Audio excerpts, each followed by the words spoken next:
Parte 2, Capítulo 1. Sara. Suas revelações são como fatos, mas nós distinguimos como milagres.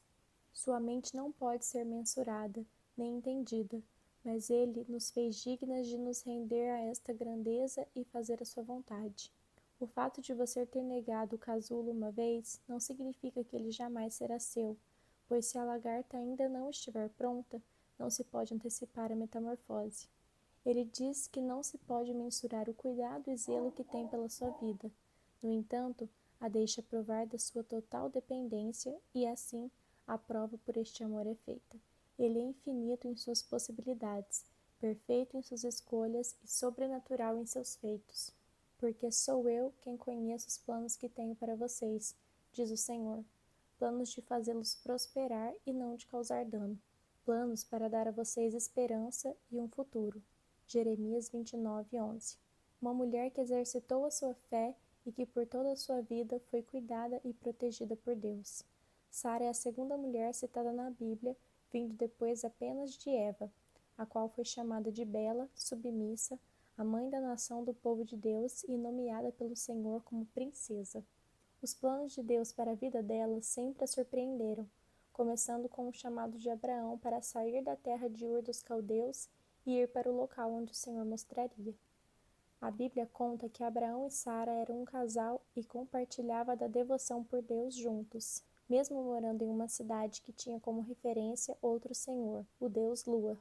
A Bíblia não relata de forma específica, mas por dados históricos podemos esperar que eles eram uma família rica, já que Ur dos Caldeus era uma cidade bem desenvolvida física e economicamente. A história do casal, escrita em Gênesis 11 em diante, relata que os dois seguiram pela fé em busca desse novo lugar que o Senhor tinha para eles e para sua descendência. Um local longe daquele ambiente de idolatria, deuses falsos, sacrifícios e princípios errados. Deixaram sua casa, seus bens, seus amigos e começaram uma jornada vivendo um dia de cada vez, pela fé que eles tinham na boa e perfeita vontade do Senhor. Junto com Abraão, até então conhecido como Abrão, e Sara, até então conhecida por Sarai, foram também Ló, seu sobrinho, e Terá, pai de Abraão. A princípio vemos aí um erro de comunicação entre o pedido de Deus e a execução do ato, pois o Senhor chamou a Sara e Abraão. Sai da tua terra e da tua parentela. Gênesis 12:1, mas depois falaremos mais sobre isto. No momento, gostaria de fazê-lo imaginar o sentimento que passou por eles diante dessa situação. Com certeza houve grande crítica ao que estava prestes a acontecer. Seus vizinhos, amigos e conhecidos de trabalho serviam a outros deuses. Como seria possível eles entenderem esta decisão? A cidade de Ur era rica e desenvolvida. Eles deixariam o conforto de sua casa para viverem como imigrantes em busca de uma terra desconhecida. Como não ser taxado de louco diante deste cenário? Mesmo assim, em nenhum momento a Bíblia relata que Sara ou Abraão questionaram a vontade de Deus, nem que reclamaram diante desta situação. Na verdade, penso que eles já esperavam por tal iniciativa. Ela viria de Deus ou deles mesmos, pois aquela cidade não era o melhor local para estruturar uma família temente a Deus. Portanto, os quatro seguiram o caminho, carregando o que seus camelos poderiam suportar, até a tão sonhada terra que Deus havia separado para o seu povo. Em sua caminhada, depois de passarem por Harã, onde Abraão perdeu seu pai Terá, os três tiveram fome e por isso decidiram descer até o Egito, antes de continuarem em viagem. A Bíblia não relata se Abraão consultou Deus para fazer isso, mas sabemos que essa decisão levou a mentiras, engano e o pior. Sara deixou sua identidade de esposa para ser conhecida como irmã de Abraão. O livro de Gênesis diz que realmente os dois eram filhos do mesmo pai, mas de mães diferentes. Por isso eram meio-irmãos. Nesta época era comum esse tipo de união, por ter sido antes do decreto que o Senhor tinha feito a Moisés. A questão é que Abraão pediu para Sara confirmar quando ele dissesse que os dois eram irmãos, e não pessoas casadas. Pediu para ela mentir para sua proteção e a dele também. E aconteceu que, chegando ele para entrar no Egito, disse a Sarai, sua mulher: Ora, bem sei que és mulher formosa à vista. E será que, quando os egípcios te virem, dirão: Esta é a sua mulher, e matar-me-ão a mim e a ti guardarão em vida. Dize, peço-te, que és minha irmã, para que me vá bem por tua causa, e que viva a minha alma por amor de ti. Gênesis 12, 11 a 13. Abraão queria poupar a vida dos dois, mas este ato com certeza afetaria muito mais a Sara do que a ele mesmo.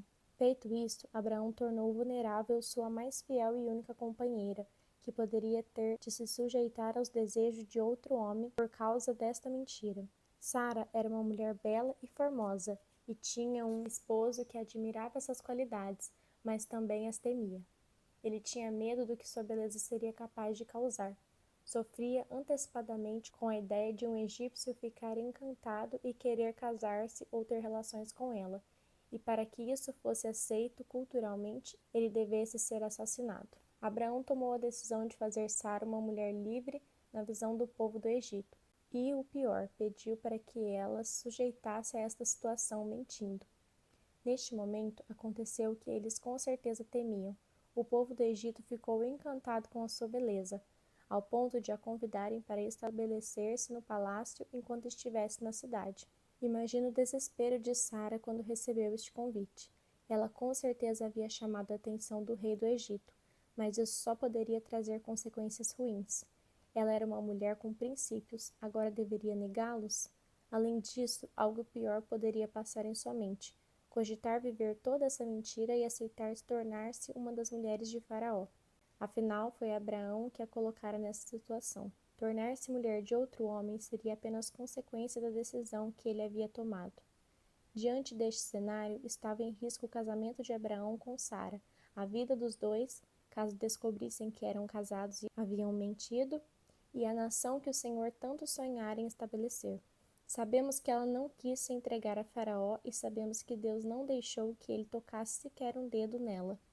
Antes disso, Deus moveria o Egito para que uma serva sua não fosse sujeita a esta situação. O Senhor, assim, enviou para o povo do Egito sinais e pragas para que soubessem que ele não estava se agradando daquela situação, e para que o palácio ficasse em alerta. Faraó, ao estar diante dessa situação, soube que Sara não era irmã, mas sim esposa de Abraão. A Bíblia não relata como, mas pode ser que Abraão tenha admitido isto a ele. Engano que fez com que Abraão, Sara e Ló fossem expulsos do Egito, levando com eles gado, bois e todo o agrado que Faraó havia disposto a Abraão em sua chegada, por estar encantado com a beleza de Sara. Saíram mais cheios do que chegaram ali, mais ricos apenas por causa da mentira que decidiram alimentar. Depois do ocorrido, a história relata a separação de Abraão e Ló. Os dois estavam se desentendendo e decidiram que seguir caminhos separados seria melhor, até porque a convocação era para Sara e Abraão e não seria possível sustentar mais uma decisão errada diante do chamado de Deus. O Senhor estava intervindo diante das decisões de cada um deles, encaminhando para que a sua promessa permanecesse, mesmo que lhe faltasse fé. Ló, assim, escolheu ir em direção à região de Sodoma, enquanto Abraão e Sara seguiram viagem até a esperada Canaã. Dois homens que pareciam estar no mesmo propósito, mas que, eventualmente, acabaram fundando domínios totalmente distintos em sua essência. Em meio à caminhada, agora de Sara e Abraão, Deus se fazia presente a cada dia, provendo tudo que era necessário a eles. Em Gênesis 15, Deus faz uma aliança mais do que poética com Abraão. O Senhor o leva para fora de sua tenda, aquela que arrumavam todos os dias ao anoitecer, e mostra a ele um céu todo estrelado, muito mais limpo e brilhante do que o que conhecemos hoje, ou o que se pode ver na cidade. E diz a ele: assim será a sua descendência.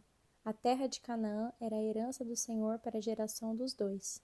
Naquela mesma noite, o Senhor ainda disse que essa geração sofreria por 400 anos como escravos no Egito, mas ele estaria no comando de tudo. O tempo de serem libertos chegaria e eles povoariam novamente a região de Canaã, a terra prometida do Senhor, que mana leite e mel, a qual foi separada para aquela nação. O tempo ia passando e Sara foi perdendo as esperanças de que a geração de Abraão e o povo de Deus viriam por meio dela.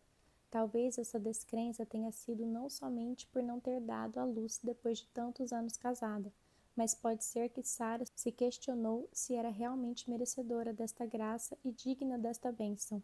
Às vezes desacreditamos no que Deus pode ser capaz de fazer para demonstrar sua grandeza. Vemo-nos pequenas e indignas, e realmente o somos, mas Deus vê em nós a essência que nos faz sua semelhança, e por isso ama nos inserir em seus projetos. Sara não quer que este propósito dependa dela, já velha e estéril, portanto diz a Abraão para se deitar com a sua escrava Agar, pois acreditava que a descendência viria dela.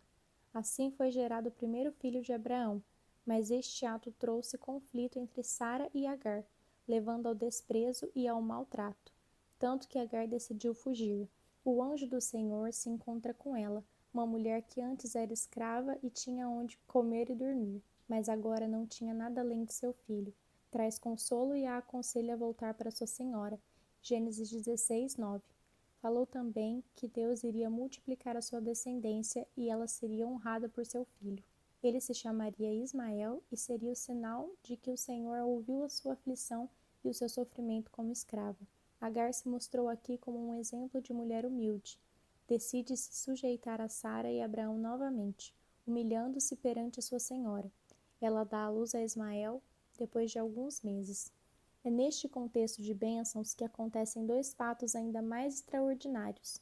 Primeiro, o Senhor volta a falar com Abraão, confirmando novamente a sua promessa quanto à sua descendência, que havia de chegar.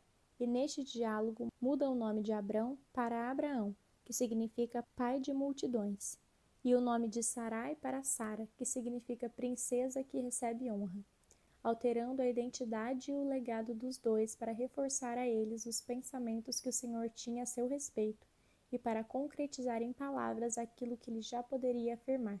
O segundo ato foi a visita.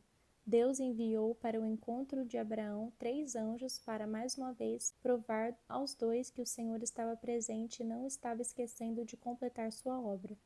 No início, Abraão não sabia que estes eram algo além do que trabalhadores com fome e sede, mas quando os convidou para irem para sua casa, pôde ouvir mais sobre a promessa de Deus e percebeu que estavam ali para algo muito mais importante do que comer e descansar. Foi perto da sua tenda que os anjos disseram a Abraão que em menos de 1 ano Sara daria à luz a um filho, aquele que seria responsável pelo cumprimento da promessa. Sara ouviu a conversa dos 4 e deu um riso. Ela não pôde segurar sua expressão sobre aquele comentário, pois sua menstruação já tinha cessado e os dois já eram velhos. Se antes já não havia acontecido, as chances agora haviam se esgotado na visão dela. O Senhor certamente não gostou do seu descrédito pela palavra daqueles anjos, mas aí está uma prova da sua graça. Ele sabe das nossas falhas e as compreende. Somos pessoas que desconfiam de tudo que sai fora da realidade humana, mas isso não nos impede de viver o improvável, o sobrenatural.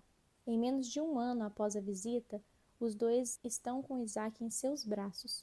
Durante seu nascimento, diz a Bíblia que Sara sorriu, com o rosto resplandecendo de felicidade e esperança. Foi quando Deus deu um novo significado à sua expressão, ao seu sorrir. Antes um riso de desprezo, mas agora um riso de sincera alegria. Ela foi uma mulher que se alegrou em Deus, passou por dificuldades, mas recebeu o conforto que vem do Senhor. Foi a mulher que decidiu deixar sua vida confortável para seguir o caminho em direção à sua melhor versão, uma versão que faria dela peregrina nas terras do Egito, até que chegaria ao seu destino, a terra prometida de Canaã, um caminho difícil que seria capaz de lapidar Sarai até que viesse a se tornar Sara, a princesa que recebe honra, que foi agraciada pelo milagre de Deus, a mulher que foi chamada mãe do seu povo.